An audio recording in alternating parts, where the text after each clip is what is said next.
Hi అండి, అందరూ ఎలా ఉన్నారు? బాగున్నారా? Welcome to my YouTube channel Mom's Recipes. ఈరోజు మన ఛానల్లో కొబ్బరి చట్నీ ఎలా చేయాలో చూద్దాము.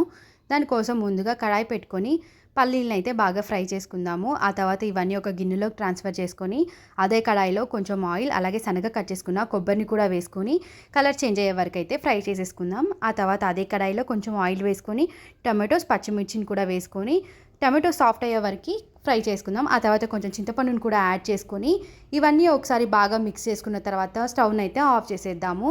ఇవన్నీ కొంచెం చల్లగా అయిపోయిన తర్వాత మిక్సీ జార్లోకి అయితే ట్రాన్స్ఫర్ చేసేసుకుందాము. మిక్సీ జార్లోకి పల్లీలు అలాగే కొబ్బరి టమాటోస్ అలాగే పచ్చిమిర్చి ఇంకా కొంచెం వెల్లుల్లి కూడా వేసుకొని సరిపడా ఉప్పు కొంచెం వాటర్ కూడా వేసుకొని ఇదైతే సాఫ్ట్ పేస్ట్ లాగా అయితే పట్టేసుకుందాము.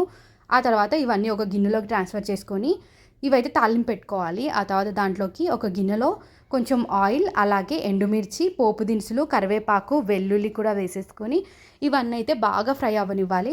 వెల్లుల్లి కొంచెం కలర్ చేంజ్ అయిన తర్వాత ఇవన్నీ మనం ముందుగా చేసుకొని పెట్టుకున్న పేస్ట్లోకి అయితే ఇవన్నీ కలిపేద్దాము. అంతే అండి, ఎంతో టేస్టీ అయిన కొబ్బరి చట్నీ అయితే రెడీ అయిపోయింది.